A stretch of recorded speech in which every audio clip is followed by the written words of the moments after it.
Esto es Te pongo en contexto. Hoy os ponemos en contexto con la Dana de Valencia.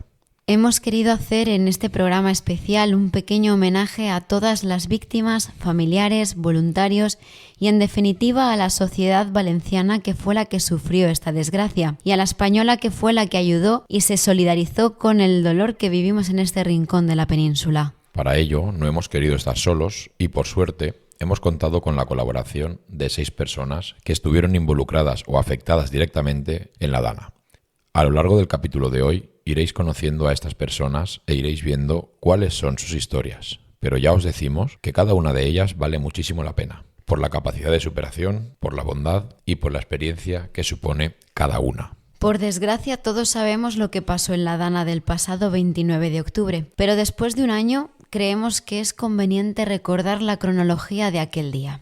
Desde el día anterior, la EMET ya había advertido con un aviso especial sobre la peligrosidad de los fenómenos adversos que iban a producirse entre la Andalucía Oriental, el Golfo de Valencia y el este de Castilla-La Mancha. Este aviso se transformó en una alerta naranja a las 6:42 de la madrugada en la provincia de Valencia, que se transformó a su vez en una alerta roja una hora después. Para esa hora ya se habían producido las primeras cancelaciones de clases en Utiel y ya se estaba produciendo algunos incidentes en las líneas de transporte ferroviario. A lo largo de toda la mañana se siguen sucediendo incidentes que producen cortes en carreteras, en líneas de tren y metro, y se producen ya los primeros cruces de correos entre las emergencias de la Comunidad Valenciana, la Confederación Hidrográfica del Júcar y los ayuntamientos de las zonas más sensibles, ya que en estas zonas ya empezaba a haber desbordamientos de ramblas y barrancos que imposibilitaban la circulación por algunas de sus carreteras. A mediodía se producen los primeros rescates en poblaciones como Alcudia o Alginet mientras la EMET se hacía eco de estas inundaciones, recomendando ponerse a salvo en las zonas más sensibles, sobre todo las más cercanas a los cauces del Barranco del Pollo y el río Magro. Siguiendo el consejo de estas instituciones, algunos ayuntamientos, como los de Torrent o Paiporta, empezaron a emitir comunicados con los que cancelaban las clases y cerraban instalaciones municipales. De esta manera advertían a la población sobre la peligrosidad de esta situación y siempre desde un punto de vista local, ya que desde el nivel autonómico la Generalitat emitió un mensaje en el que decía que el temporal remitiría sobre las 6 de la tarde. La Confederación Hidrográfica del Júcar sigue informando del caudal de los barrancos cuando a las 2 de la tarde se solicita la intervención de la UME en Utiel, aguas arriba de los cauces que posteriormente se iban a desbordar. A las 14:51 ya había constancia de desaparecidos y de gente incomunicada por la crecida de los cauces, y a lo largo de la tarde la Confederación Hidrográfica sigue informando de que los caudales del Magro y del Pollo tenían tendencia ascendente. A las 5 de la tarde comienza la reunión del CECOPI y 3 minutos después la UME hace su primera salida desde Valencia hacia la plana de Utiel-Requena. 20 minutos más tarde, Metro de Valencia advierte de que la estación de Torrent ha quedado completamente inundada y la consecuente suspensión de circulación entre Valencia Sud y Torrent Avinguda. A las 7 menos cuarto de la tarde, la Confederación Hidrográfica informa de que el sensor ubicado en Ribarroja del Turia ha dejado de emitir actualizaciones porque la fuerza del agua se lo ha llevado consigo. 3 minutos más tarde, en Paiporta cae el primer puente. A las 7 de la tarde, la alcaldesa de Paiporta llamó a la delegada del gobierno para decirle que la situación en esta localidad es ya insostenible debido a que el barranco ya se había desbordado con una fuerza descomunal y que podría haber muertos. A las 7:30, Mazón llegó al CECOPI tras 62 avisos de la Confederación Hidrográfica del Júcar. Media hora más tarde, a las 8, la situación ya se había descontrolado del todo. El Pollo y el Magro ya han arrasado con poblaciones como Alaquàs, Aldaya, Algemesí, Catarroja, Benetússer o Alginet. La cifra de muertes, que se sabrá posteriormente, para esa hora ya eran más de 100. 11 minutos más tarde se emite la alarma por el sistema S-Alert, que se repetirá casi una hora más tarde. A las 9:05, los móviles de todos los valencianos ya habían recibido centenares de vídeos en los que se veía la fuerza del agua y la catástrofe que aún nadie intuía. 10 minutos antes de la medianoche, Mazón comparecía para decir que habría fallecido, que ya se había movilizado a la UME y que la noche iba a ser muy larga. Muchos valencianos quedaron atrapados, rodeados por el agua. Otros muchos, 229, no volverían jamás a sus casas. Durante toda la noche, gran parte del área metropolitana del sur de Valencia se quedó a oscuras, incomunicada y sin agua corriente. La catástrofe se hizo palpable cuando amaneció el 30 de octubre. Carreteras completamente arrasadas, pueblos que parecían el escenario de una guerra, campos devastados y servicios de emergencia totalmente colapsados. La colaboración ciudadana se convirtió en el elemento fundamental para reconstruir todo aquello que había quedado completamente desolado. Y los movimientos de voluntarios se organizaron de manera espontánea para ayudar a sus conciudadanos. Este resumen de lo que se vivió aquellos días en Valencia no quiere hacer otra cosa que no sea agradecer a los voluntarios, recordar a las víctimas y poner de manifiesto que las responsabilidades aún no han sido depuradas y hacer que todo lo que pasó en esos días no caiga jamás en el olvido. Hoy, un año después de la Dana del 29 de octubre, hemos traído los testimonios de 6 personas que vivieron esta catástrofe en sus propias carnes para que sus historias, como la de tantos valencianos y valencianas, no se olviden nunca. Las 2 primeras personas que queremos presentaros son Aarón y Almudena, una pareja que vivía en Beniparrey, uno de los pueblos que se vio afectado por el desbordamiento del barranco que pasa por ese pueblo. Como otros muchísimos valencianos, Almudena estaba trabajando ese 29 de octubre. Yo estaba trabajando en la tienda en la que trabajo, en Alfafar, hasta las 7 y pico que ya me mandaron para casa. A José, otro de los protagonistas de nuestro episodio, todo esto le pilló algunas horas antes, pero también estaba trabajando. El día de la Dana, el 29 de octubre, estaba trabajando en Albalat del Soreix y ahí hizo un día perfecto, nada a destacar, un día más. Cerca del mediodía empezamos a ver vídeos, a llegarnos vídeos de coches por Montserrat flotando por el agua. Por suerte, a Almudena la dejaron salir antes porque los barrancos ya estaban desbordándose y desde los pueblos del sur de Alfafar ya se estaban tomando medidas. Aarón, su pareja, nos lo cuenta. Y fue cuando dieron el aviso en el bando del pueblo donde vivíamos antes, ahí en Beniparrey, y avisé a Almudena de que habían dado el aviso de que se iba a salir el barranco y que nadie saliese de casa y demás. Pero la situación empezaba a no ser habitual. Los vídeos que circulaban por redes sociales vaticinaban que algo no estaba funcionando como tocaba. Mientras estábamos trabajando, sobre las 7 o así, ya empezaron a mandar vídeos de que se estaban cayendo el puente de Paiporta, se estaban desbordando un montón de barrancos, pero bueno, como hacía 2 o 3 años también se había desbordado el barranco y se había inundado un poco Beniparrey, dijimos, bueno, pues es lo que suele pasar en Valencia en estas fechas y tal. El caso ya fue, pues eso, un montón de vídeos que empezaron a mandar tal y cual. La verdad es que esa tarde era negro el día, pero negro que parecía de noche a las 5 de la tarde. Y ya dijimos, joder, qué día más raro, más, no sé, no llovía, pero hacía mucho aire también, no había nada de luz. Y ya pues, como que daba la sensación de que algo raro estaba pasando. Y ya el momento clave fue cuando en la tienda empezaron a fallar las luces. Se empezaban a ir, como parpadeaban y tal, y ya pues ahí nos empezamos a preocupar en plan de, oye, esto ya se está yendo de madre porque si se está yendo la luz, algo muy chungo está pasando. Desde fuera de la Comunitat Valenciana, los familiares que teníamos nos llamaban, nos avisaban y se preocupaban por nosotros. El caso de Ricardo Bascuñán, el creador de contenido conocido como Ricomedy, es ilustrativo, ya que comenta cómo percibe él la cobertura informativa y cómo se vivieron los primeros días desde fuera de la Comunitat. Los primeros días estuvieron a la altura, pues 2 o 3. Realmente, que fueron los que se metieron, como quien dice, en el barro y explicaron y dijeron lo que estaba pasando de verdad, porque si no hubieran aparecido esos 2 o 3, no habría ido toda la gente que luego fue a ayudar. Desde aquí se vivió como algo que le estaba pasando a nuestros vecinos y que teníamos que intentar echar una mano, ayudar en lo que pudiéramos. Almudena por fin consigue salir de trabajar. El camino desde Alfafar hasta Beniparrey transcurre por una de las vías más afectadas por el temporal, la pista de Silla.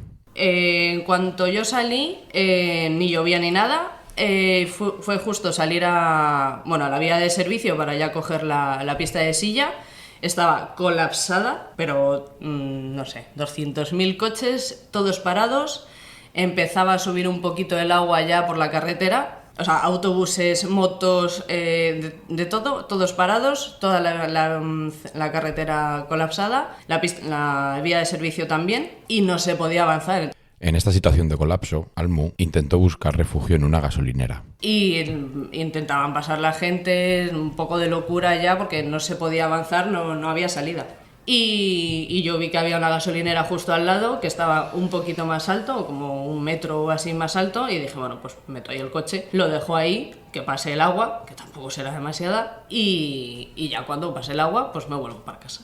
A apenas 20 kilómetros, José volvía de trabajar desde Albalat. Salieron a las 6 de la tarde cuando los vídeos aún eran anecdóticos y la situación, aunque ya estaba descontrolada, aún no se había hecho manifiesta del todo. Y nada, salimos a las 6 de ahí, pues sobre las 6:25, 6:30 llegaríamos al atasco, que nos quedamos parados sobre la carretera A3 y pensábamos que era un atasco como el de cualquier otro día, que normalmente suele pasar o más arriba o más abajo. En la carretera esa suele haber atasco. Y pues pensamos que era un día más, un atasco más, pero llegó un momento que no nos movíamos ya en mucho rato ni adelante ni atrás y empezamos a bajarnos del coche. En Paiporta, José Barroso padre trabajaba en su hamburguesería, Soul Coffee Beer. Estamos en Soul, en nuestra hamburguesería, la cual lleva abierta ya vamos para 11 años y bueno, es un poco nuestra forma de vivir, ¿no? No lo consideramos un trabajo en sí. Esta hamburguesería es una referente en toda la Comunidad Valenciana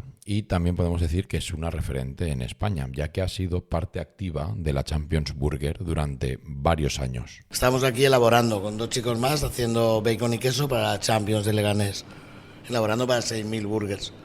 Ese día, José Barroso hijo estaba en Barcelona.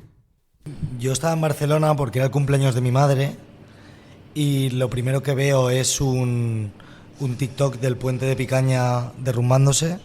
Mientras tanto, no sabía que su padre tuvo que salir nadando de su propio local debido a la fuerza y la rapidez de la crecida del agua. Yo estaba aquí, yo salí nadando. Cuando nos llegaba el agua ya, bueno, fuera llegaba por el pecho y dentro llegaba por la rodilla o así. Era como un río fuera y fue en 10, 15 minutos. En las poblaciones el agua fue arrasadora. En las carreteras, los primeros puntos afectados fueron las zonas más cercanas a los cauces y provocaron un colapso total de las vías, generando atascos de longitud impensable. Hasta que ya vimos que empezó eran ya golpes, no fue una crecida. No, fue un río que vino y nos vimos ahí con el río fuera que llegaba por aquí. Salimos nadando como pudimos, me abrieron la puerta a los chicos que vinieron de por los coches, pues solo no sé si la podía haber abierto, claro, y dormimos, nos pasamos en el balcón de un vecino que se llama Juan Carlos. Las comunicaciones aún no se habían perdido. Almudena aún podía comunicarse con Aarón, pero la complejidad de la situación hacía que estas comunicaciones se malentendieran fácilmente. Sí, yo estaba en contacto con Aarón, le iba diciendo, oye, mira, no sé si voy a salir de aquí, que él lo interpretó mal. Claro, yo le dije, vale, pues súbete lo más alto que puedas, aparte, no muevas más el coche, y le dije que pues, sobre todo que no se quedara dentro del coche porque ya me estaban pasando los vídeos de que los coches se estaban arrastrando, de que la gente se veía arrastrada y tal, y que no era seguro quedarse en el coche realmente, que se metiera en la gasolinera, que hiciera lo que pudiera, pero que no se quedara en el coche. Yo lo único que le podía decir. Pero lo peor estaba aún por pasar. Lo que llegó a pasar no se lo esperaban ni ella, ni yo, ni nadie. En los locales de la zona cero, la Dana castigó sin piedad. El agua entró arrastrando el barro y con el fango se llevó útiles, enseres y herramientas de trabajo. Yo, mira, tengo una captura de Securitas, que cuando se va la alarma te hace una captura de lo que hay en el local, y tengo una foto de por dónde iba el agua. Y recuerdo estar en Barcelona y verla y la verdad te desubicas un poco, ¿sabes? Dices, ¿cómo puede ser? No te lo crees. Claro, literalmente. En la carretera, las ganas de llegar a casa se hacían palpables. Tanto Almudena como José estaban totalmente desconcertados y no sabían qué es lo que estaba pasando a apenas 1 kilómetro de distancia. Todo el mundo queríamos llegar a casa. No sabíamos qué estaba pasando lo que estaba pasando. Estando ahí, empecé a recibir algún vídeo más de inundaciones, por ejemplo, en la carretera que estaba yo, pero como a 2 kilómetros hacia adelante, hacia la dirección que iba yo, que había agua por la carretera y había coches ya parados. Y entonces nosotros ya empezamos a pensar que era por eso lo que estábamos parados, porque había agua en la carretera. En cambio, Almudena lo estaba viviendo en primera persona hasta que decidió resguardarse en una gasolinera cercana. Primero sí que me entró un poco de agobio cuando estaba en el coche, que todavía no me había metido en la gasolinera, empezó a subir el agua, ahí sí que me agobié en plan de, joder, no voy a poder llegar a casa, ¿qué coño hago yo con mi vida? Pero luego ya cuando subí el coche en la gasolinera, me bajé, había otro señor justo al lado que habíamos aparcado el coche juntos y estábamos hablando y la verdad es que se me pasó toda la preocupación. Yo creo que fue el instinto de supervivencia durante toda la noche también. No sé, yo iba mandándole vídeos a Aaron, le iba mandando vídeos a mi madre, a los compañeros del trabajo y tal. Pues que iba subiendo el agua en la gasolinera, se estaba metiendo un poco en la gasolinera, pero no es claro. No esperabas que fuese a subir mucho más de lo que estaba subiendo en ese momento. Nada excesivamente preocupante. Pero esta gasolinera cerró y los echaron de allí. El señor de la gasolinera nos echó en ese momento, dijo que habían cerrado la gasolinera y que nos fuésemos de ahí. Pero muy a pesar de aquel trabajador, más de 60 personas buscaron refugio también en la gasolinera, aunque la situación ya estaba empezando a ponerse algo más complicada. Y nada, había un montón de gente, se empezó a llenar la gasolinera de coches, pues en un principio que éramos 3 coches, acabamos siendo 30 fácilmente. Y eso, empezamos pues a hacer amigos al final. Una señora que estaba al lado, otra que le estaba dando un ataque de ansiedad porque estaba subiendo el agua, padres con niños. Mientras tanto, Jos y sus compañeros descubren que lo que pensaban que era un barranco en realidad no lo era. Pero durante el transcurso del tiempo, pues empezamos a acercarnos más hacia adelante, a ver si conseguíamos ver algo. Y bueno, nos dimos cuenta que por abajo, lo que nosotros creíamos que era agua al fin y al cabo, de un barranco así, pero normal, no es que fuera agua de un barranco, es que el agua, digamos, ya se había salido del barranco y demás, y no estábamos sobre el barranco, lo que realmente estábamos era sobre la carretera. Y el agua del barranco, que va justo al lado de la carretera, se había salido y iba ya aumentando el caudal cada vez más hacia arriba, hacia el puente donde estábamos nosotros parados. Y nada, nos acercamos hacia adelante y lo que vimos es que habían arrancado el agua, la carretera la había atravesado el agua. No es que el agua había invadido la carretera, sino que el agua, había roto la carretera por la mitad y no íbamos a poder circular hacia adelante en ningún momento. Cuando bajó el agua es cuando realmente nos dimos cuenta que no estábamos encima del barranco en sí, sino que estábamos encima de la carretera y que se empezaron a ver los guardarraíles y demás. Y se dan cuenta de que estaban totalmente atrapados.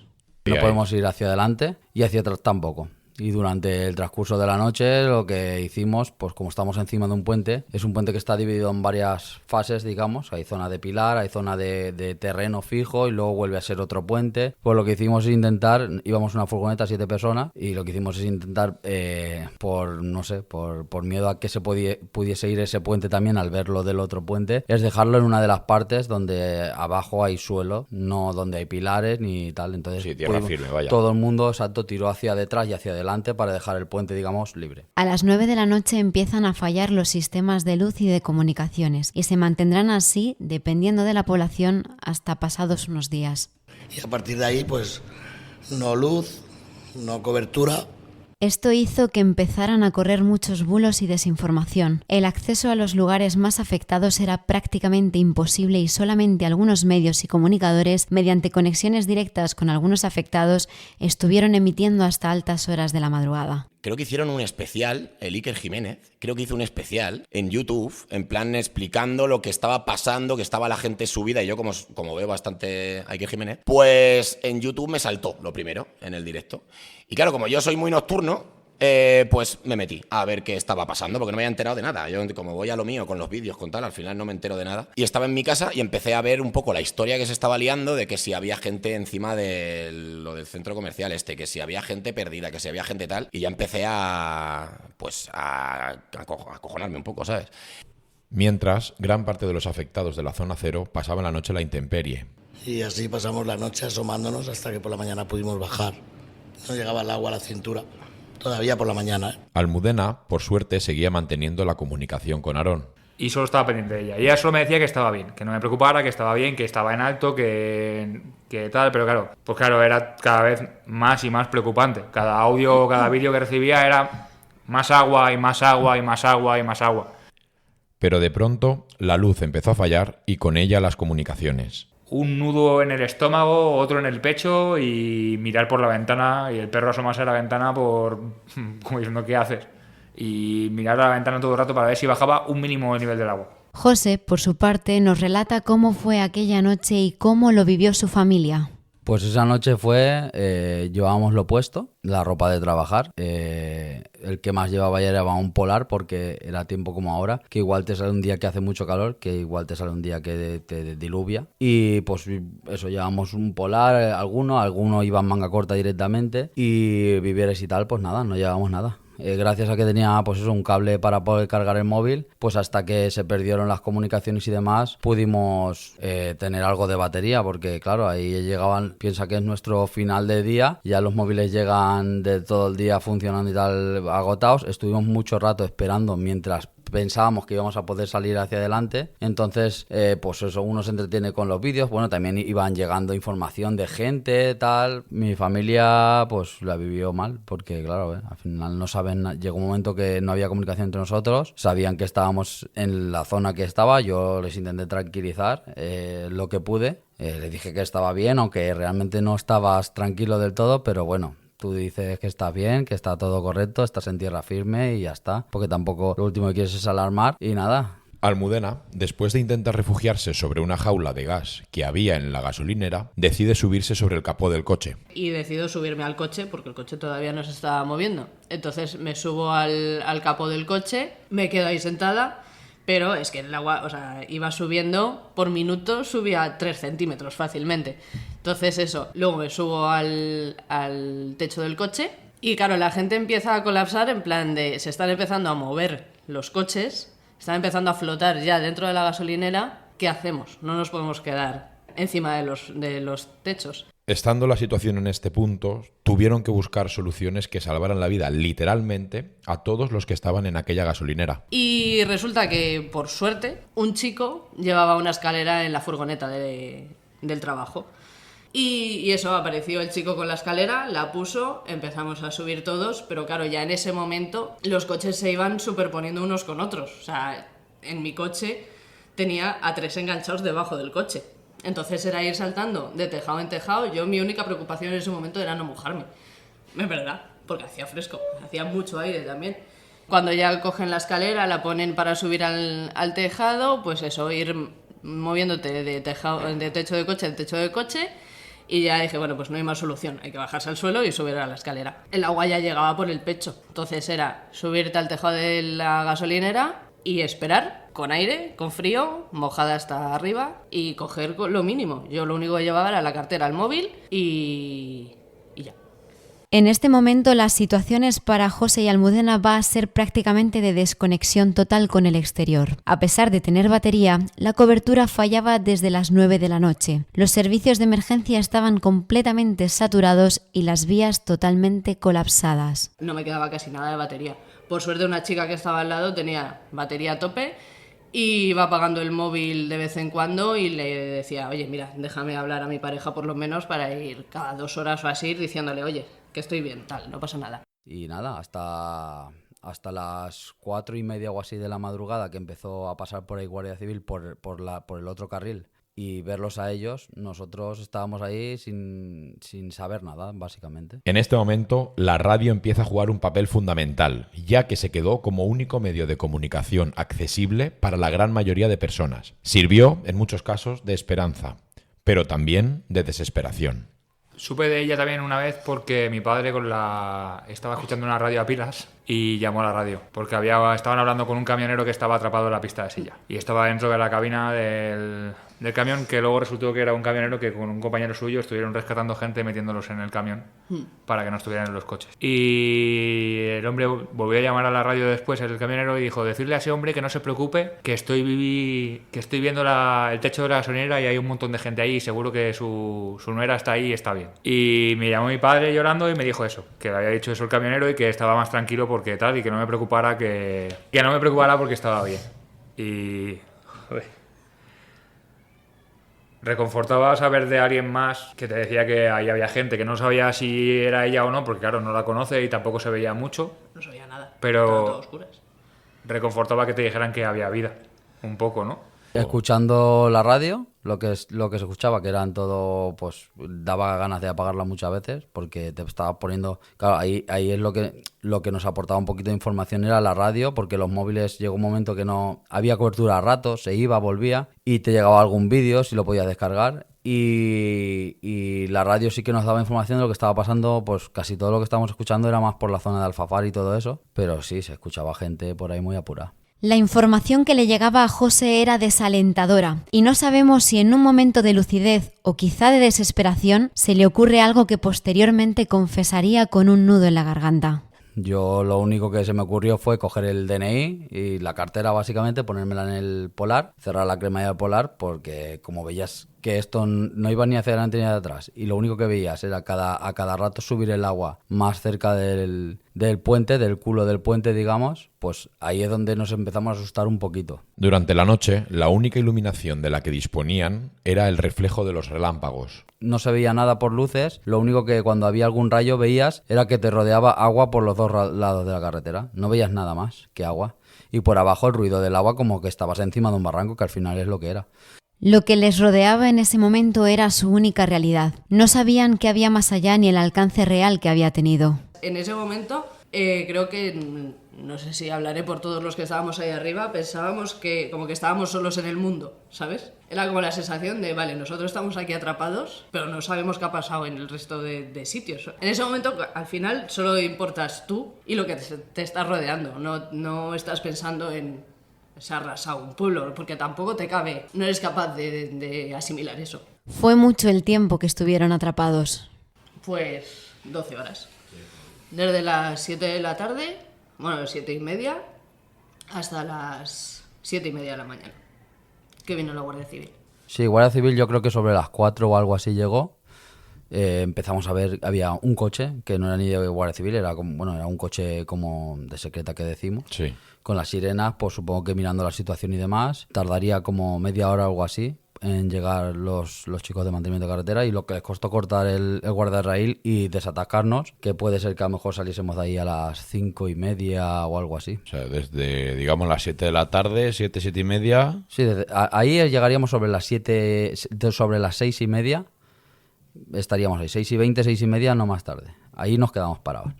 Y prácticamente 12 horas, hasta las 5 de la mañana, 11 horas fácil, Sí, ahí. Sí, hasta las 5 de la mañana salir de ahí. O sea, Del colapso. Del colapso y luego ya ir a buscar una forma de llegar a casa, que fue una tarea bastante compleja. La Guardia Civil y los servicios de mantenimientos de carretera fueron quienes consiguieron romper el colapso en el que estaba metido José con sus compañeros. Pero cuando consiguieron salir de ahí, empezaron a ser conscientes de la suerte que habían tenido de haberse quedado sobre un puente. Pero cuando vino la Guardia Civil, cortaron los de carretera, de mantenimiento de carreteras, los guardarraíles para dar la vuelta y desviarnos hacia el norte. Nos dimos cuenta que si hubiésemos hecho eso, nos hubiese pillado por arriba el barranco, porque conforme giramos hacia el norte, a 1 kilómetro exacto, había un montón de coches amontonados, que son los que estaban detrás nuestra, digamos, a 1 kilómetro nuestro, y había otra vez un montón de coches amontonados unos encima del otro. Se veía que había pasado el barranco por ahí, o se veía mucho fango encima de la A7, y pues eso, ahí se ve que pasó también el barranco, lo que por suerte no nos pasó a nosotros porque teníamos el hueco de la carretera abajo. A ellos sí que les pasó el agua por encima de la carretera y amontonó unos cuantos coches y movió camiones y demás. Almudena, sobre el techo de la gasolinera, aún no era consciente de todo lo que había pasado e intentaba tranquilizar a Aarón. O sea, no, como es lo que te digo, como no eres capaz de asimilar en ese momento ni lo que está pasando, ni lo que está pasando fuera de donde tú estás, ni de lo que ha pasado, ni no sé, te centras en ti mismo e intentas, pues, entiendo que autocalmarte, estar tranquilo y no preocuparte y no pensar en que va a ser mucho peor, sino que estás a salvo, que va a pasar el tiempo y que en algún momento vas a poder bajar de ahí. Yo se lo decía a Aarón cada vez que le hablaba, estoy bien, no te preocupes, no va a pasar nada, estoy a salvo. Que a lo mejor llego a las 5 de la mañana, pues a lo mejor llego a las 5 de la mañana, que llego a las 12, no pasa nada, pero yo voy a llegar a casa. No te preocupes. Pero la realidad es que la tranquilidad no se podía transmitir mediante un audio. Yo sí estaba muy preocupado. O sea, yo la verdad es que creo que ha sido la noche más angustiosa que he pasado en mi vida. La noche, para todos, fue eterna. Yo lo que vivía era eso. la inquietud de no poder dejar de moverme, no me quise sentar, no me quise acostar en toda la noche, estuve de pie toda la noche, andando por el pasillo. Creo que eran las 5:30 de la mañana y me puse las botas militares que tenía, un pantalón por dentro de las botas y yo ya me estaba preparando para salir a la calle a las 5:30. Y todo el mundo me decía que me quedara en casa, que no me moviera de casa, que por favor me estuviera quieto, que... Pero es que no... O sea, es que no podía más. Fue la noche que más ha marcado a todos los que la vivieron, por lo que vieron, por lo que sintieron y por lo que tuvieron que soportar. De ruiditos, que también pone por ahí, lo que más estuve toda la noche arriba, el ruido de las alarmas de los coches. Muchos flashes de esa noche. Gente flotando, gente agarrada a los quitamiedos gritando. Y sobre todo, la imagen de cuando amaneció, de ver toda la pista de silla arrasada. Además, amaneció con una niebla increíble. Parecía un escenario de película, diciendo no puede ser. O sea, era todo tan surrealista que decías, estoy soñando y no me he despertado todavía. O sea, Pues el sonido, sobre todo el del barranco que teníamos abajo, que nadie sabíamos que pasaba por ahí un barranco apenas hasta ese día. Eso, el sonido del agua y la sensación de cuando, supongo que rocas, coches o lo que sea, diesen a los pilares del puente y notar esa vibración, pues tuve compañeros que en ese momento lo pasaron bastante mal. Y porque notabas cómo el puente vibraba. Tú das un golpe en la mesa y vibra toda la mesa, pues en un puente lo mismo. La diferencia es que en el puente, pues encima pues había un camión con pollos, otro camión con un contenedor, estábamos nosotros, había mucha gente, había muchos vehículos encima y no sabías en qué momento eso se podía, ese golpe podía ser más grande de lo que estaba siendo. Con lo que me quedo de por la noche era quizás... En una noche cualquiera habría sido la noche más tranquila del mundo. No había coches pasando, solo se oía el agua, no se oía nada más. Pero eso era lo que inquietaba, que no se oía nada. No oías nada. Pero también el silencio llegó a ser reconfortante. a mí la verdad es que llegó un momento que ese silencio me reconfortó bastante. Porque era... hacía tanto frío, estabas tan cansado, sin beber agua, sin comer absolutamente nada durante toda la noche. Yo me tumbé, miré al cielo y dije... Se lo dije a la chavala con la que estaba, con la que más hablé toda la noche. Digo, como si estuvieses en la playa. Solo escuchaban olas, el agua y ya. Para mí lo peor fue la impotencia de a mi hermana, donde estaba, se le llevó a la casa y enterarme de eso y bueno, y preguntar que cómo estaban y tal. Cuando me dijeron que estaban bien, pues de maravilla. Y la impotencia de mi tío, que le pasó lo mismo, que se le llevó a la casa y el estar ahí y no poder ir a echar una mano, ir a ayudar a ver, porque mi tío tuvo una situación un poco más compleja con la familia. Mi hermana se fue pronto y ya está, pero mi tío sí que tenía la familia dentro, entró el agua estando ellos dentro de casa y entonces la impotencia hasta que me dijeron, vale, estamos todos recogidos, estamos bien, ahí eso fue la peor sensación del rato. Y luego la incertidumbre de toda la noche de no saber nada, si tirar para adelante, si tirar para atrás, y qué van a hacer con nosotros, porque no sabíamos si alguien sabía que estábamos ahí parados. Claro, cuando hay tanta gente supones que se sabrá, pero no lo sabíamos. Sí que es verdad que a lo mejor por responsabilidad o por tal, no llamamos nosotros a ningún servicio. Nosotros de la furgoneta nadie llamó a 112, nadie llamó a nada. Es una cosa que me viene ahora pensando y nadie llamamos. Era como que estábamos ahí, como que había tanta gente que, sí, que era como, es imposible que no sepan que estamos aquí todo el mundo parado, ¿sabes? Los servicios de emergencia empezaron a estar operativos a partir de las 4 o las 5 de la madrugada, priorizando siempre a aquellos que peor estaban. Pasaban guardia civil, pasaban bomberos, pasaban grúas, pero nadie se paraba, nadie nos escuchaba, nadie nos hacía ningún caso. La gente, claro, llamaba al 112 pero decían, sí, ya irán a salvaros, ya mandaremos a unos bomberos, ya mandaremos tal, pero nadie venía. Y una de las patrullas de la Guardia Civil que pasaron por ahí, ya pararon, preguntaron si había gente mayor, si había niños, si había algún herido. Le dijimos que sí, que había gente mayor y había niños, pero no había ningún herido, que estábamos todos bien.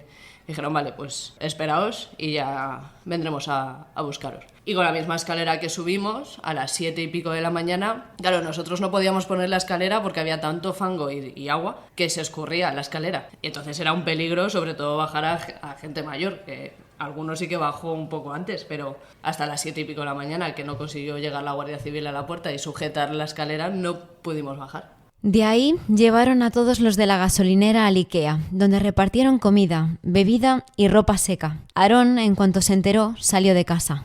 José, mientras tanto, estaba de camino a casa con muchas complicaciones. Sí que es verdad que cuando tiramos a tirar por lo que es el puente, digamos, el puente del Macro, por la carretera de Picaña hacia Valencia, Sí, las pues torres. ahí había un coche de policía y decía que no nos dejaba pasar, que estaba pasando mucha agua por ahí abajo. Y yo digo, bueno, si es un río, tiene que pasar agua por ahí abajo. Claro, pero no nos explicaron que kilómetros hacia adelante había pasado lo mismo que en la carretera que estaba yo, que se había llevado el barranco, se había llevado la carretera entera. Pero incluso en Valencia ciudad, donde no había pasado absolutamente nada, la ciudad se despertaba ajena a la catástrofe. Pero el primer día todavía estaban las cosas que todavía no se sabía nada. O sea, porque no habían ni llegado las cámaras. Entonces, pues la gente hablaba sin saber.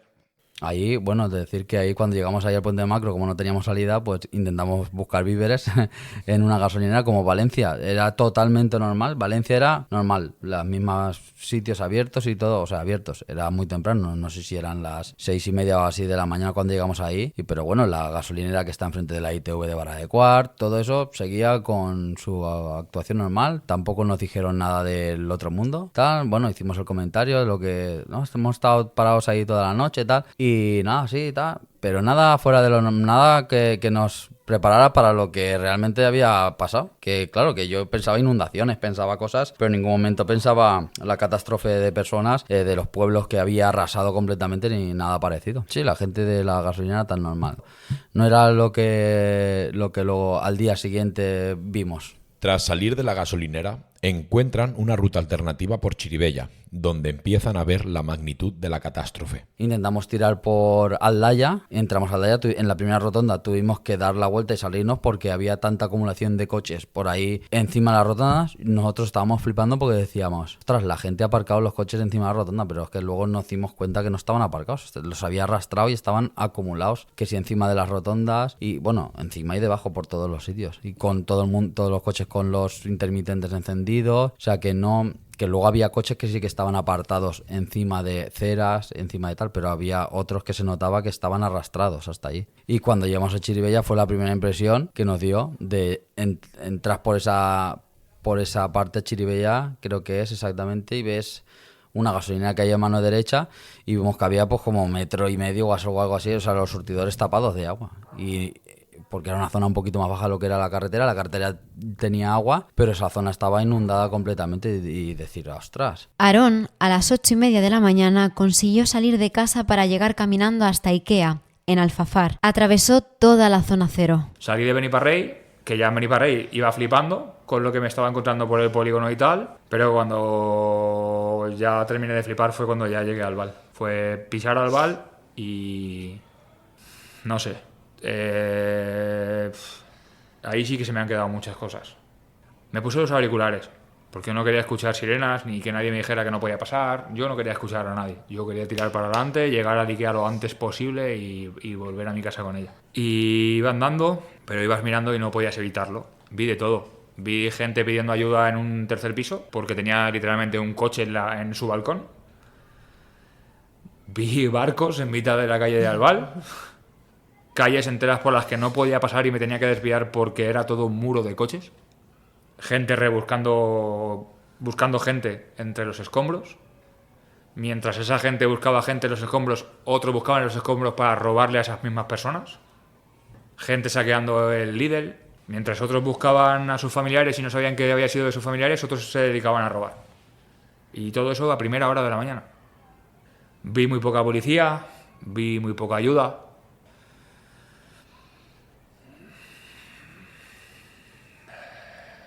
Lo más jodido de todo fue ver lo malo que había hecho la naturaleza, pero creo que lo más jodido para mí fue lo mal que estaba haciendo el humano, ya desde primera hora.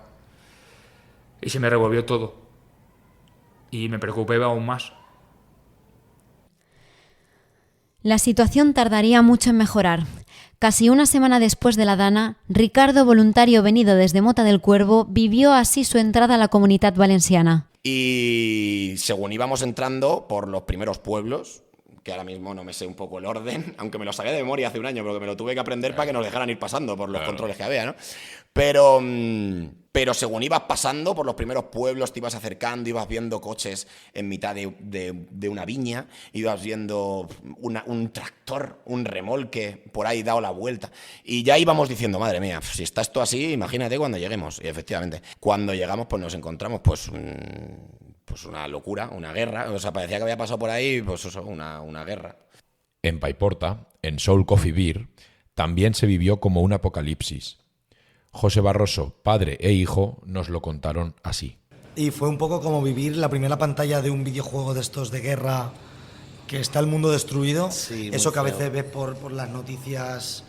Bueno, esto lo ves por las noticias, pero hasta que no lo ves en tus carnes, la desesperación de la gente fue una locura. Y tardar 2 horas y media, 3 horas en llegar a casa, que son 20 minutos andando, 7 minutos en coche, tardar 3 horas o 4, sin botas, sin saber cómo te metías en el barro, al final ibas descalzo.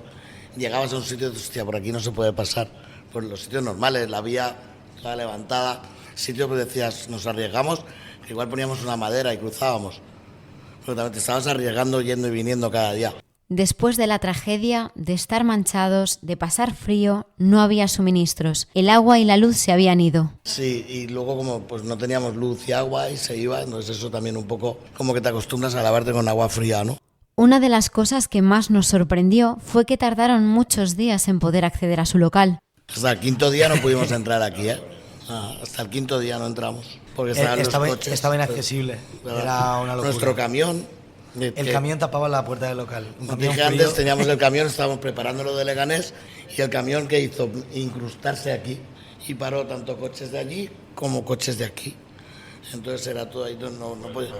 Sí, claro, y había ventanales. Había calles peores. Rotos. Había calles peores en Paiporta, pero peores. en esta calle se amontonaron los coches, que cruzar la calle era una misión consideradamente peligrosa. Sí, lo quieres llamar alivio, pero tampoco alivio, ¿no? Sino que, como era tan general, si es que miraras para donde miraras y fueras hacia donde fueras, era igual o peor. Cuando consiguieron entrar, Soul Coffee Beer se había quedado sin su alma, pero la ayuda de los amigos, los conocidos, del ejército y de los voluntarios fue lo que les hizo recuperarla. El soul es un poco como la traducción es el alma, ¿no? Pues sin alma, el alma caída, no sabíamos ni por dónde empezar. Eso que no sabes. En principio somos bastante resolutivos en el día a día y en la vida, sobre la marcha, pero sí que nunca he tenido la sensación de no saber qué hacer, por dónde empezar, si tirarlo, cómo limpiamos esto, qué hacemos, Sí, no, cuánto va a durar, qué hago. Y además, como veías el panorama, está feo.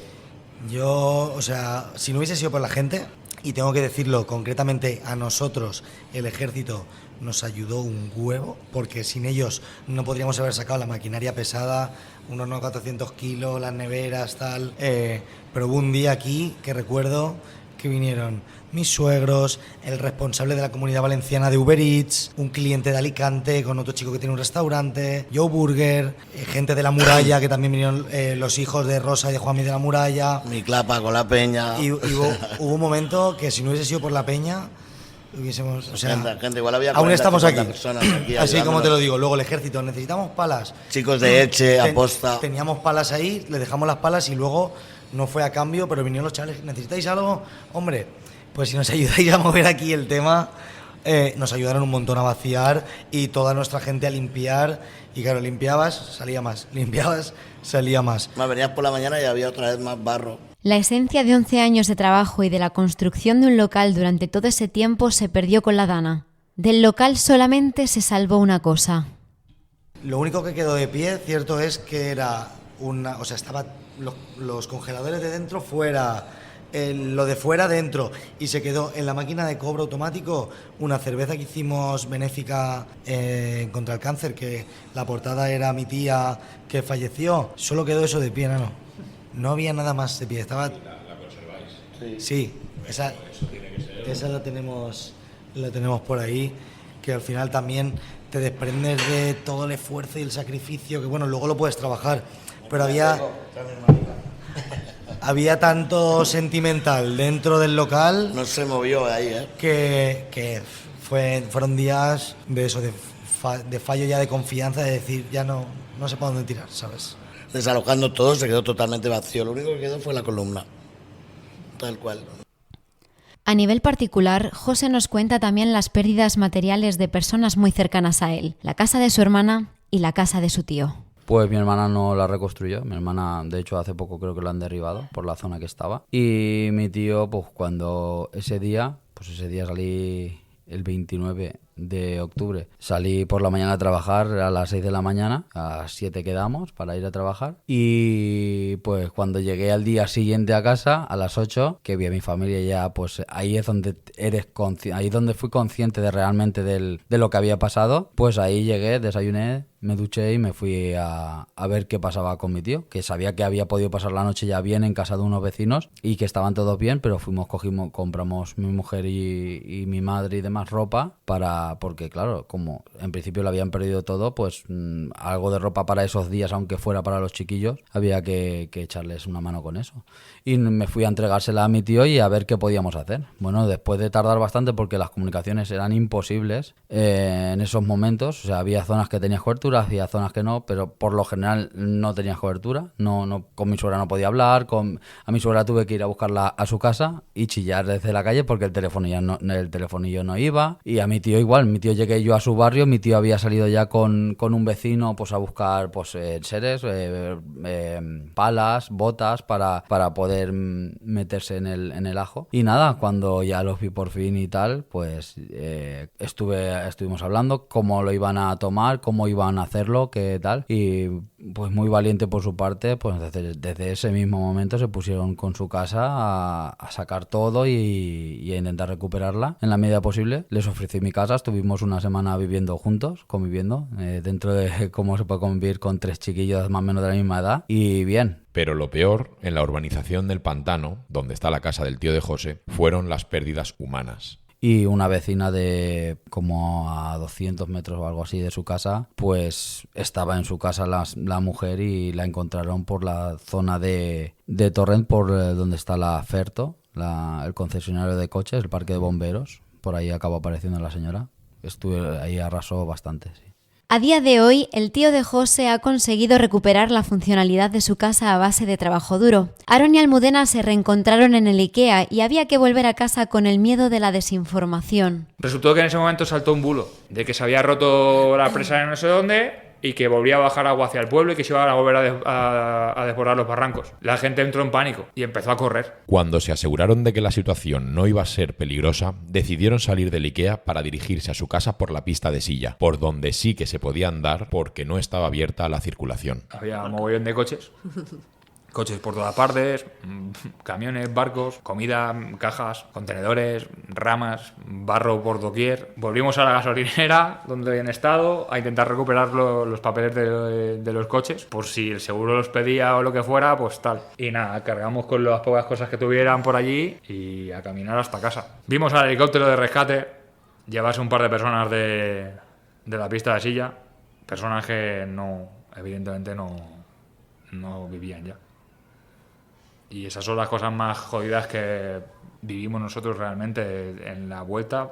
Lo más difícil fue eso, ver que tal, no veías nada como tal, pero el helicóptero bajaba muy rápido, cogían, tapaban, para arriba y luego vuelta. Los días siguientes a la catástrofe fueron traumáticos para muchos valencianos. Sobre todo, creo que estuve como 3 o 4 días sin querer moverme de casa y dije, yo no vuelvo a tocar la calle en un tiempecito. Pero no me acuerdo, no tengo la sensación, la verdad, de los días siguientes. Sí que es verdad que no paraba de ver las noticias, era un poco de autobombardearme de noticias, de decir, pues es que me estoy hundiendo en mi propia miseria, o sea, no deberías ver las noticias, pero era, claro, al final es lo más que te ha pasado en la vida, quieres estar informado de qué está pasando y cómo va evolucionando todo, pero decidí no salir a la calle, en 3 días por lo menos.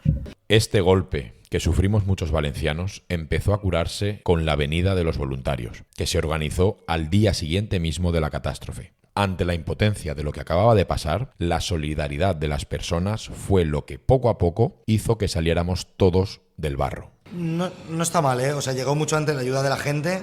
La gente. Nosotros, la gente. o sea, yo escucho que hay gente que todavía no le han pagado el coche o no le han pagado la casa.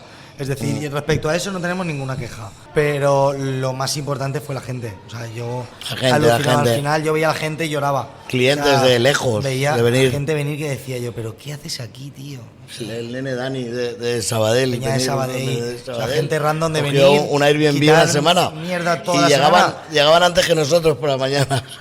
Sí, eso creo que somos, y no sé si nos lo merecemos o no, entiendo que todo el mundo se lo merece igual, pero somos unos súper afortunados de todo el mundo que vino a echarnos ayuda que recibimos. Las cosas como son.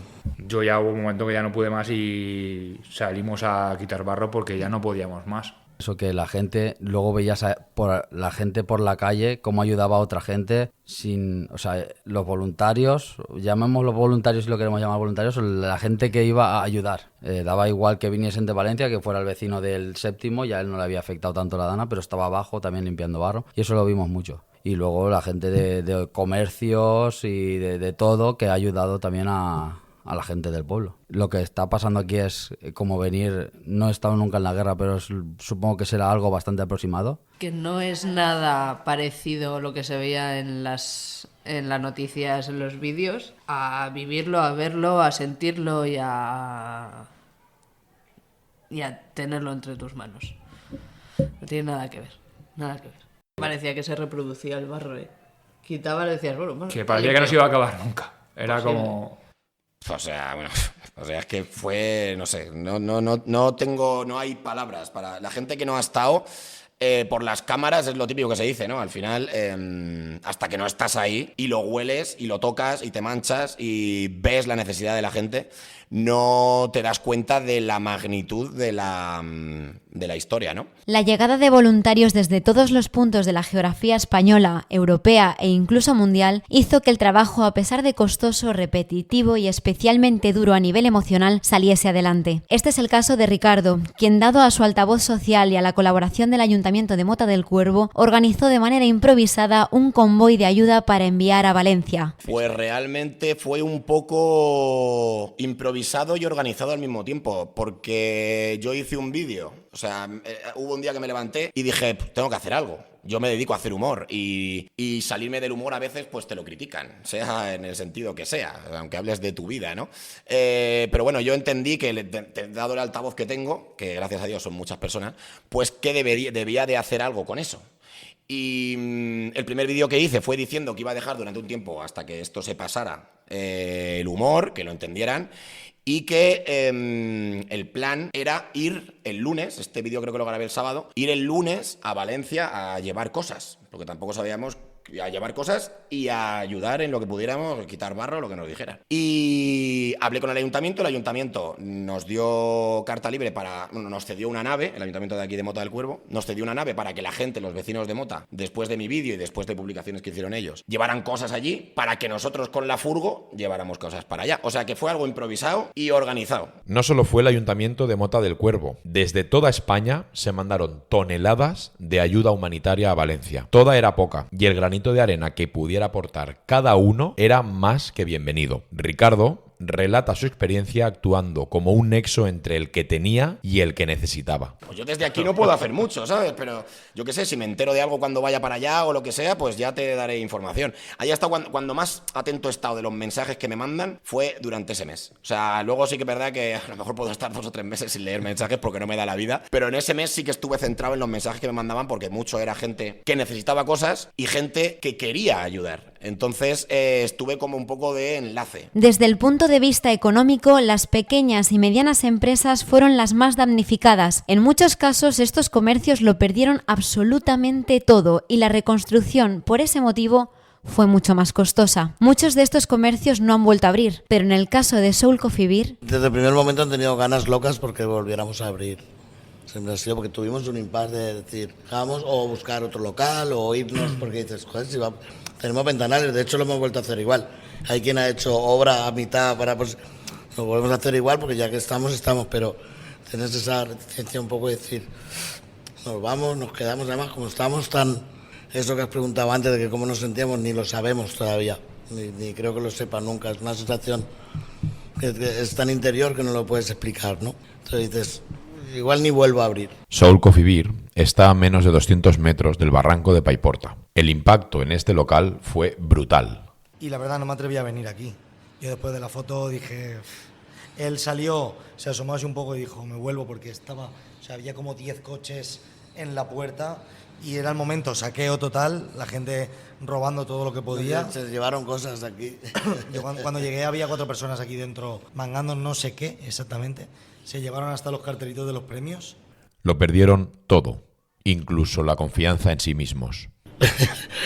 Yo, bueno, al margen de lo obvio que es el local, el origen un poco de todo lo que nos gusta en esta vida, que es poder expresar a través del fuego, de la música, de comer y beber bien. Creo que algo muy importante y relevante que perdimos es la confianza y la autoestima. Cuando lo que te hace tocar el suelo se tambalea de una manera tan heavy, pierdes ese punch de confianza que nosotros necesitamos para siempre. Lo que hemos hecho es trabajar un poco por encima de nuestras posibilidades y perder esto temporalmente nos minó mucho a la confianza y a la autoestima. Una pérdida de rumbo total, no sabías hacia dónde ir ni qué hacer.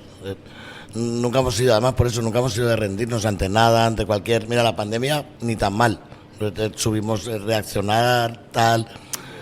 Pero esto fue realmente sí perder el local, y más que el local, las cosas que valían una pasta, que las fuimos haciendo a posteriori, pues, hornos de mucho dinero, una cadena de frío que habíamos hecho. Esto puedes ir y volver a comprarlo o ir al banco y pedirlo. Pero perdimos mucho más, ¿no? Mesas de palés hechas por nosotros, libretas con recetas de años, de tus pintarrajos, como ves, está todo pintarrajeado, pinta que te acuerdas de momentos y de tal... Pues eso que te decía antes, que es el hábitat, que no es un trabajo en sí. El ver que no tienes nada de eso, ¿no? En unas pocas horas. Eso fue como durillo, sí. Por fin, las ayudas institucionales, a pesar de la tardanza por la dificultad de la gestión, empezaron a llegar. Yo, bueno, a mi parecer, ha sacado cositas que han ido compensando. La Fundación Nemesio, por medio de la Federación Hostelería, ha cubierto algún infraseguro, y a nosotros nos ha cubierto una parte del dinero que nos habían quitado, que la verdad era una cuantía bastante considerable. Y bueno, desde aquí también agradecer a la Fundación Nemesio ese esfuerzo que ha hecho por nosotros y por muchos otros compis, pero bueno, respecto a eso no tenemos tampoco mucha. No, hemos compensado lo que se perdió, pues siempre hemos puesto algo más porque lo hemos hecho todo más nuevo. Y si el horno te has comprado en vez del iPhone 16, el 17, y el lavalava que era más discretito, pues nos hemos comprado el lavalava más guapo.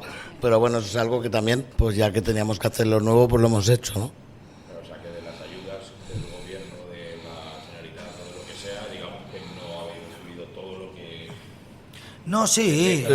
O sea, es que lo han ido desbloqueando. Entiendo que tampoco es fácil desbloquear tanto dinero de golpe, que la gente dice, no, es que claro, podríais sacar 300.000 millones de euros para cubrir todo esto.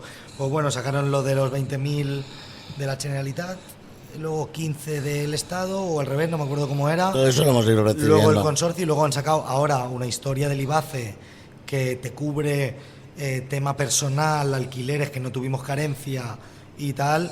Nos han cubierto con esas dos cositas todo lo otro. Respecto a eso, luego al final no es lo mismo hacer un local a parches como lo teníamos nosotros hecho, que hacerlo todo nuevo a nivel instalación, suelo, obra. Al final hemos puesto pasta, pero a cambio de tener un hogar más bonito, como aquel que dice. Lo tenemos nuevo. Han cubierto lo que había, y lo demás pues también hay que asumir. Tampoco hay que ir llorando ni achacar, ni... La verdad es que pues colaboración ha habido.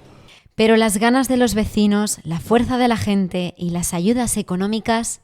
Entonces un poco esto lo he hecho gracias a la gente y gracias al... No, ves que la gente está loca, a ver si abrís ya, vais a abrir, a ver si abrís, ¿sabes?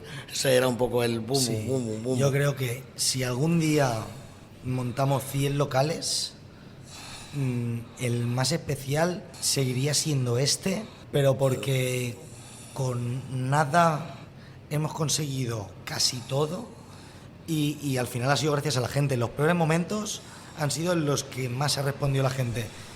El Soul, en Paiporta, es un local de referencia, y esto se demuestra también en el amor y el cariño que sus propietarios tienen a esta localidad. También vamos a cogerlo con pinzas. Creo que Soul ha sido muy bueno para Paiporta en cuanto a darle vida al pueblo, porque es un pueblo que es la hostia, la gente es increíble. Paiporta ha sido, será y fue algo muy importante para el soul, porque la gente, aunque montásemos en Nueva York, en Times Square, diría el soul de Paiporta, ¿sabes? Va un poco con la coletilla. Y creo que nos vimos en el deber, ya no de quedarnos aquí en este local nos encantaba, pero uno de los motivos fue cómo nos vamos a ir de Paiporta si Paiporta nos ha dado todo. Yo quería aquí, esa esquina, es como la esquina, ¿no? O sea, yo me vengo para acá, igual quedo contigo en Valencia y me acuerdo cuando estoy aquí aparcando. No sé si me voy para Valencia. También se promovieron desde plataformas cívicas ayudas a pymes. Este es el caso de Adopta un Negocio. No sé de dónde surgió, alguien maravilloso creó esta plataforma y me lo ofrecieron, me escribieron por privado, oye, que tiene muchos seguidores, tal, estás muy involucrado con el tema de la Dana y eso, y por si querías adoptar, creo que se llamaba, adopta un negocio, sí, adopta un comercio, no sé cómo, bueno, no me acuerdo cómo se llamaba. Claro, por supuesto, yo dije que pa'lante, ¿sabes? Que yo todo lo que pudiera ayudar, que pa'lante. Y claro, pues... ¿qué adopté? Pues un bar que yo he vivido mucho de... He tenido un negocio, he tenido un bar, he tenido un pub, tengo un chiringuito a día de hoy.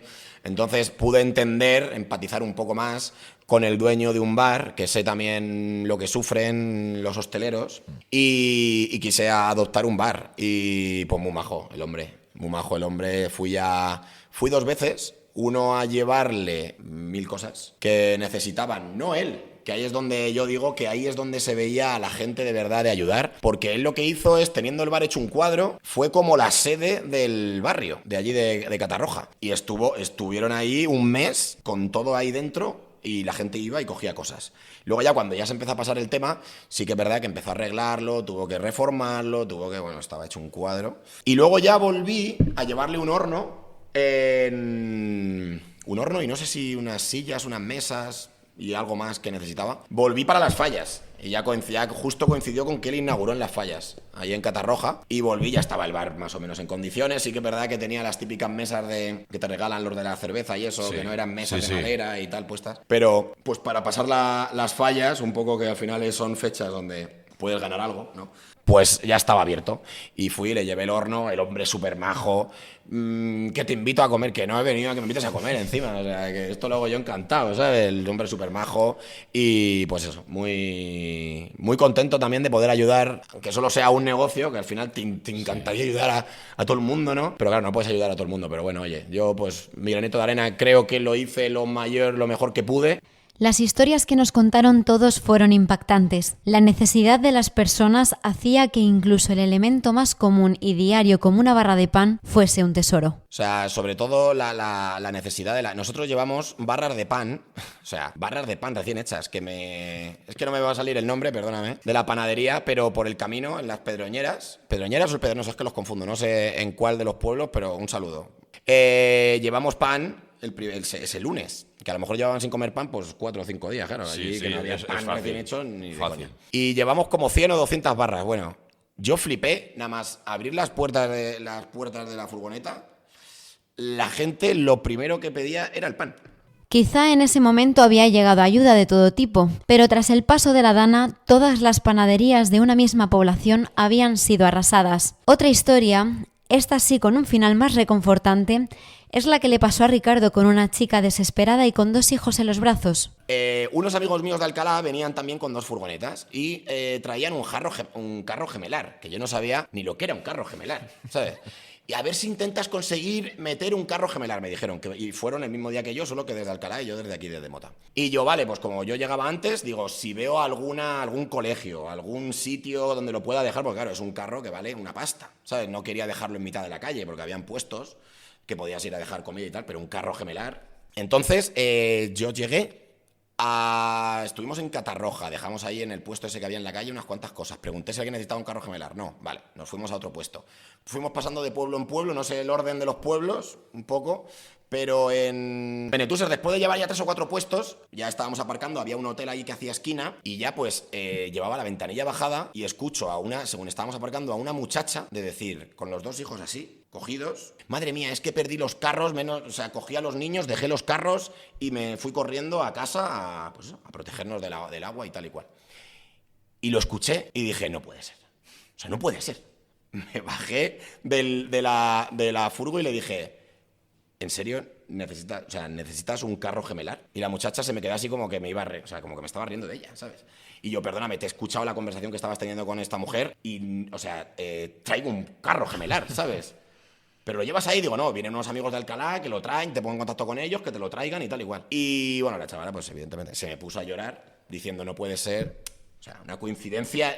Sí. ¿En qué momento voy a escuchar una conversación de una mujer que necesite un carro gemelar? Porque para mí un carro gemelar es algo que no había escuchado en mi vida, ¿sabes? Y que en el mismo día coincida que un amigo mío me dice que llevan un carro gemelar y una mujer dice que necesita un carro gemelar y yo lo escuche y lo una y se pueda pasar eso, me parece una historia bastante bonita.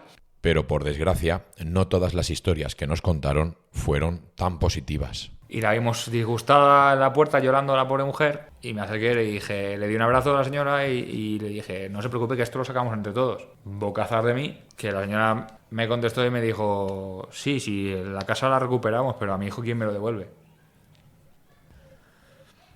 ¿Y qué le dices a esa señora? ¿O qué haces en ese momento? Pues me puse a quitar barro y estuvimos 2 días sacando barro de casa de la mujer, esperando que alguien explotara en esa familia. Porque había gente que tenía a su hijo muerto, una hermana que tenía un hermano muerto, y nos estaba organizando todos los voluntarios que estábamos allí, como si fuera la capataz de obra. El ejército. Estaba a tope, y lo único que pensábamos era, esta mujer tiene que reventar en algún momento. Era imposible que tantas vivencias de este tipo, tan intensas y tan negativas algunas de ellas, no dejaran secuelas emocionales. Es como si hubiera pasado ayer, o sea, es como si hubiera ido ayer, ¿sabes? Ya ha pasado un año, ahora lo pienso, eso sí que es algo que yo no sé si será algo traumático que ya se me va a quedar ahí de por vida, esas imágenes ahí en la cabeza, pero es como si lo estuviera viviendo ahora mismo, o sea, como si estuviera en el coche, yendo por primera vez y viendo todas las imágenes como si fuera ayer. Y dudo que ningún valenciano que tenga 2 dedos de frente ha vuelto a ser el mismo desde la Dana, la verdad. Y al que se le olvide, pues también que coja este tipo de podcast o este tipo de información y la coja y se la guarde y diga, oye, que esto ha ocurrido, que esto ha pasado, que mi pueblo ha pasado por esto y podría ser yo el día de mañana. Pero la secuela más palpable es, sin lugar a dudas, el miedo a los días de lluvia. Hostia, cuando llueve se te pone el nudo ahí en el estómago. Hace 2 domingos cuando pusieron la alerta. Cuando te salta la alarma, el otro día estábamos entre amigos en Montserrat comiendo una paella. Y la verdad que todo el mundo nos miró en plan, mira, alerta, los de Paiporta, sobre todo cuando llueve. Pero ahora cuando viene en 4 gotas, porque ahora ya nadie se quiere pillar los dedos y te salta la alarma, se te vuelca algo, se te da la vuelta al interior. Y nos mudamos hace poco a otra zona inundable, pues mira, pues porque es lo que hay. Y la última alerta, pues subimos todo lo que pudimos a la planta de arriba de la casa. A ver, sí, o sea, de hecho me acuerdo bastante de... O sea, ya solo cuando veo llover, ya me acuerdo. O sea, y mira que yo no estuve en el momento de la lluvia, o sea, no me quiero imaginar lo que la gente de allí cuando vea llover, ¿no? Pero ya solo con ver llover o ver un poco, cuando baja un poco el agua así un poco fuerte, ya digo, joder, ¿sabes? Ya solo con eso, ¿sabes? Ya hay algo ya que está ahí. Y como suele pasar con las situaciones negativas, la Dana también dejó muchos aprendizajes. Como te he dicho, yo lo que he sacado le he perdido el miedo a vivir. A partir de entonces he cambiado un poco la perspectiva de vida. Nunca sé lo que me va a pasar. Yo me levanté aquella mañana a trabajar y tuve que volverme a las 3:30 por lo que había pasado y casi no vuelve Almudena. Pues yo me tengo que levantar todos los días pensando que voy a dar las gracias porque me estoy levantando y la tengo a mi lado y tengo a mi perro y tengo a mis amigos y a mi familia y no sé cuándo voy a estar o no. Y la naturaleza es así. Así que ya veremos. Pero por el momento hay que vivir. Pues aprendes a valorar por las pequeñas cosas de la vida, realmente. O sea, que no necesitas estar todo el día con el móvil, que necesitas estar bien con tu familia en tu casa, tranquilo, y ya está. Y que eso al final es la felicidad, porque cuando te lo quitan todo de golpe, lo que más echar de menos es el no poder estar con tus seres queridos y el no poder estar con tus seres queridos en un sitio medio en condiciones, como es tu casa, ¿no? O tu hogar.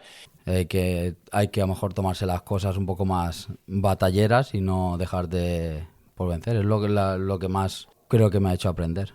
De hecho, nosotros esos días veíamos a gente, vecinos de mi tío, que estaban, como te digo yo, tumbados en el sofá y llorando, bueno, en el sofá de alguien, porque no tenían casa. Y luego veíamos a mi tío, por ejemplo, o gente como él, que estaban dándolo todo por lo suyo o por lo de sus vecinos, porque había gente que no era suyo. El lema «Sols el poble salva al poble» fue el que se adoptó de manera espontánea por la comunidad de ciudadanos y de voluntarios, por las fuerzas y cuerpos de seguridad del Estado y por parte de todos aquellos que, en definitiva, se vieron a sí mismos como hermanos. La política, sin embargo, dejó mucho que desear a nivel autonómico y nacional.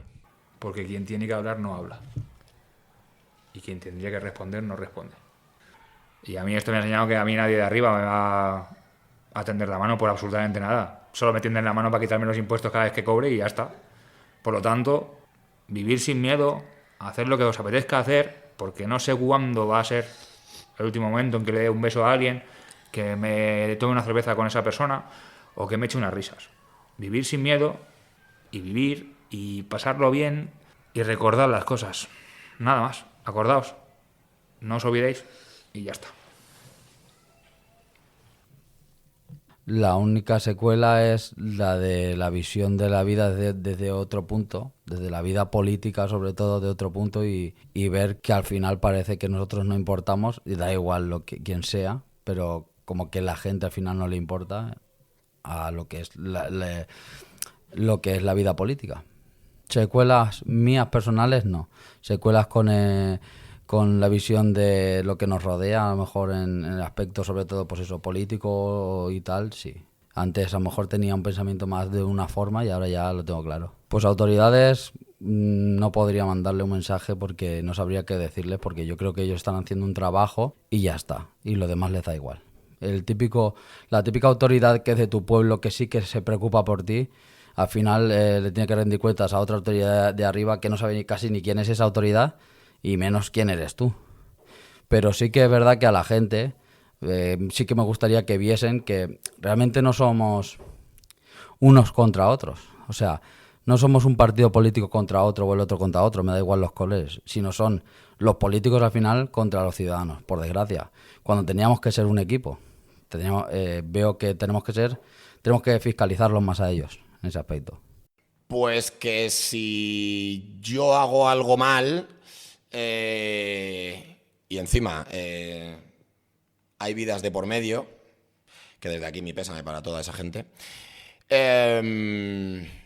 pues que se vayan si no están capacitados para poder llevar algo como un problema como ese, poder gestionarlo, o sea, así de fácil, o sea, pírate, ¿sabes? Así de fácil, o sea, seas de un lado, seas de otro, que de hecho son de los dos lados. Sí, o sea, es que... y uno no ayuda al otro porque es de uno y el uno no ayuda al otro porque tal, pues eso para mí no es unión, eso es echarse piedras uno encima del otro, piraros y dejar a otras personas, a otra gente que estén capacitados, que no se tiren piedras en su propio tejado y que ayuden más que todo lo contrario, ¿sabes? Porque al final es que pues porque fueron miles de personas a ayudar, pero si no, no sé qué hubiera sido de la gente de allí los primeros días, por lo menos. Luego sí que es verdad que fue el ejército y eso, pero claro, ya a la semana y algo. Entonces, pues eso, que se piren. O sea, que se piren y que dejen entrar a gente competente, ¿sabes? En cambio, a nivel municipal, la gran mayoría de alcaldes y alcaldesas de los municipios afectados sí estuvieron al pie del cañón. Pues que les hagan un monumento ahí en la plaza. Y a todos los que estuvieron al pie del cañón, ya no solo políticos, sean de izquierda, si es que yo como digo, si es que sean de izquierda o de derecha, da igual. Si es que al final, cuando pasó eso, ahí es donde se ve la unión, ¿sabes? De la sociedad. Y lo único que no estuvo unido fue la política, que es lo que me toca las narices. O sea, Valencia se colapsó de ayuda humanitaria, material y personal. España movilizó a gran parte de sus fuerzas y cuerpos de seguridad del Estado. Ves policías de Cádiz, policía bomberos de Extremadura. Y la solidaridad de los voluntarios inundó Valencia. Esta vez vestida de solidaridad y de manos para trabajar sin saber si ni siquiera les iban a dejar entrar. pensábamos que cualquier ayuda era buena, aunque no nos dejaran entrar. Pues nos llevamos un carrito para meterlo a mano, quiero decir, al final nos colamos con cara y con poca vergüenza, que yo de eso tengo poco, nos metimos hasta dentro de todos los pueblos, en realidad. Y ayudar, pues porque realmente si... Yo lo voy a decir fácil y rápido. Si me pasara a mí aquí en el pueblo algo parecido, me gustaría que mis vecinos y mis paisanos de España o de... Vamos, es que ya no solo de España, es que vino gente de todos los lados. Sí. Es que yo allí conocí gente de Cádiz, que es España, pero que está a tomar por saco, que está 7 horas, ¿sabes? Y flipaba con eso. Y gente de todos los países. O sea, conocimos franceses, conocimos ingleses, conocimos... de todos los lados, latinos de todos los lados, había gente de todos los lados. Y realmente pues es por eso, pues por ayudar a nuestros paisanos, porque el día que pase aquí, que puede pasar, pues me gustaría que también fuera al revés. Y la unión hizo la fuerza, y por una vez no hubo nada que nos dividiera. Pues creo que ahí se vio lo que realmente éramos, porque éramos de todos los sexos, de todas las edades, de todas las nacionalidades, de todas las ideologías, de todas las formas de vida que existían, estaban allí ayudando. Y eso fue muy bonito de ver. Esta unión, este trabajo codo con codo y la convivencia en esas circunstancias hacía que los voluntarios y afectados tuvieran que aferrarse al humor para no hundirse del todo. Mientras se trabajaba quitando barro, siempre se escapaba algún chiste, algún comentario o algún chascarrillo que intentaba hacer que la tensión de aquel momento se disolviera, o al menos no se notara tanto. Para Ricardo, Ricomedy en este caso, acostumbrado a hacer reír en sus redes sociales, le chocó cómo aquellos que peor estaban intentaban aplicarle a él esta filosofía. Me la inculcaron más ellos. O sea, pues claro, yo fui allí, pero ellos ya como llevaban ya 4 días, como que ya estaban acostumbrados. O sea, al final el cuerpo, como yo digo, se acostumbra a todo. Y ya pues como que, bueno, pues nos levantamos, vamos a intentar buscar por ahí algo para sobrevivir hoy.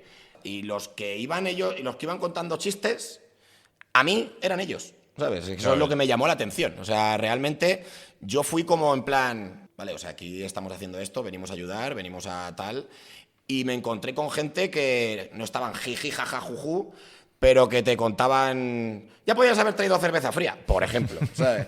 Te contaban, te intentaban hacer ellos mismos los chistes y tú decías, joder. Pero lo más importante en este caso fue que nunca se faltó el respeto, y el morbo tampoco tuvo cabida. Y luego ya cuando ya nos conocimos ahí en el garaje ese, pues sí que ya empecé a preguntarles a los del garaje hasta dónde llegó el agua, tal, no sé qué, un poco pues a ya querer saber un poco más, con respeto, pero a informarme, porque es que me parecía tan surrealista que el agua hubiera llegado hasta arriba del techo, que no se ve en la cámara, pero que es alto esto, y me alucinaba, o sea, me alucinaba lo que se tuvo que vivir allí, realmente. También fue sorprendente cómo las personas que a priori no esperarías que te ayudaran fueran las primeras que se arremangaron para intentar sacarte a flote, incluso con la competencia más dura y sana. A nosotros nos ha ayudado gente que pensaba que jamás me iba a dirigir la palabra. O sea, gente que realmente alguna vez se ha ido de aquí con una muy mala experiencia y yo qué sé, típico vecino que no te puede ni ver. Y que venga aquí a partirse el pecho por nosotros, sí, o incluso, yo qué sé, nos llevamos bien con muchas hamburgueserías, pero nos ha apoyado gente que eran como muy rivales, sí, competencia muy dura y tal, y nosotros somos muy competitivos. Yo creo que la lectura más positiva que podría hacer son las personas, y que creo que a no ser que se acabe el mundo en plan como Thanos, ¿sabes? Que desaparecemos. Mientras quede gente, nosotros, el show, la marca y en general creo que los negocios y las personas vamos a seguir a flote, porque es una pena que tengas que estar en la mierda para que la gente te tienda una mano, pero la gente lo acaba haciendo. Entonces nunca vas a acabar de caerte del todo, porque siempre va a haber alguien que, por muy remoto que sea o poco que lo conozcas, te va a tender la mano y vas a acabar yendo para arriba, ¿eh? Siempre que no haya las pastillas esas que ya coman con pastilla, siempre vamos a estar. Al final lo que hicimos nosotros fue poner un granito de arena en una playa enorme, pero bueno, al final granito a granito yo creo que entre todos hicimos Sí, Hicimos hiciste no una playa. playa, pero aunque sea una orillita de la playa, ¿sabes? Fuimos las personas de a pie las que conseguimos salir adelante. E incluso aún hoy, que siguen quedando secuelas palpables en muchas calles y muchos edificios de Valencia. En Valencia seguimos trabajando para que nuestra playa vuelva a tener bandera azul, nuestros cauces estén limpios para que no se vuelva a repetir y seguimos en pie de guerra contra todos aquellos que han tenido una responsabilidad activa en todo aquello que pasó. Aquí todavía hay ascensores sin arreglar. A día de hoy, si yo tuviera un familiar directo con silla de ruedas que no puede bajar, o tengo que llamar a mis colegas para ayudarme a bajar. Y me sigue rayando el ir con el coche y seguir encontrando coches destrozados, casas que no se puede volver a vivir en ellas. Aunque no son las secuelas visibles ni los daños materiales aquellos que más preocupan. Lo peor que ha tenido esto creo que es que no hay nada que lo limpie. O sea, cuando vuelves a un sitio que ha sido afectado por la dana, lo sabes. Por muy limpio que haya quedado, por muy bien que esté, lo sabes. ¿Hay algo? ¿Se ha quedado algo en el este? A lo mejor es porque lo he vivido demasiado de cerca o tal, pero mi sensación es que vas a los sitios... Te viene la imagen a la cabeza después de... Vuelves al pueblo, vuelves a Paiporta, vuelves a Catarroja, al Val, pasas con el coche y la sensación que te da es como de volver a verlo todo otra vez hecho una mierda. Aunque esté limpio. El aura que queda es esa sensación de como que no hay la misma energía ni la misma vida en los sitios.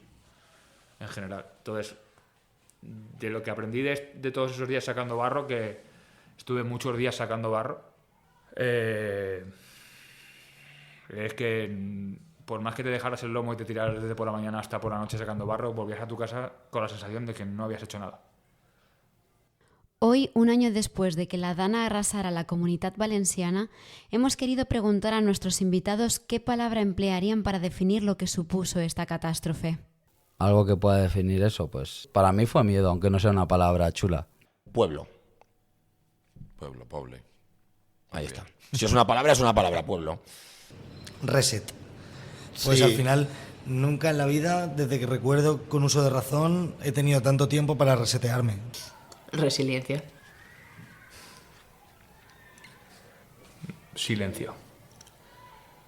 Para mí la palabra es silencio. En Valencia vivimos con miedo aquella noche del 29 de octubre de 2024. Después llegó el silencio que trajo el barro, las voces que se llevó consigo y el silencio más importante, el político. Un silencio y una inacción en cuya ausencia se podrían haber salvado muchas vidas y, por desgracia, ya no se van a recuperar. Solo pudimos salir de esta situación con la ayuda de los voluntarios y aprendiendo el significado de la palabra resiliencia, sacar lo mejor de esta situación traumática para poder hacer un reseteo total, sin olvidarnos de lo que pasó y recordando que, una vez más, solo el pueblo salva al pueblo. Este ha sido nuestro pequeño homenaje y recuerdo a todos los que de manera directa o indirecta fueron afectados por la dana. Como valencianos, queríamos dar las gracias también a todos los que enviasteis ayuda humanitaria, compartisteis lo que estaba pasando cuando ni siquiera los medios habían llegado o simplemente hicisteis una llamada para informaros de nuestra situación. Gracias también a Aarón, Almudena, José, Ricardo y José Manuel Barroso, padre e hijo, por abrirse en canal con nosotros, por abrirnos las puertas de sus casas y por el testimonio tan valioso que nos habéis dado. Quedará aquí para siempre. Ojalá todos los testimonios de todas las vivencias que se produjeron durante esos días nunca caigan en el olvido.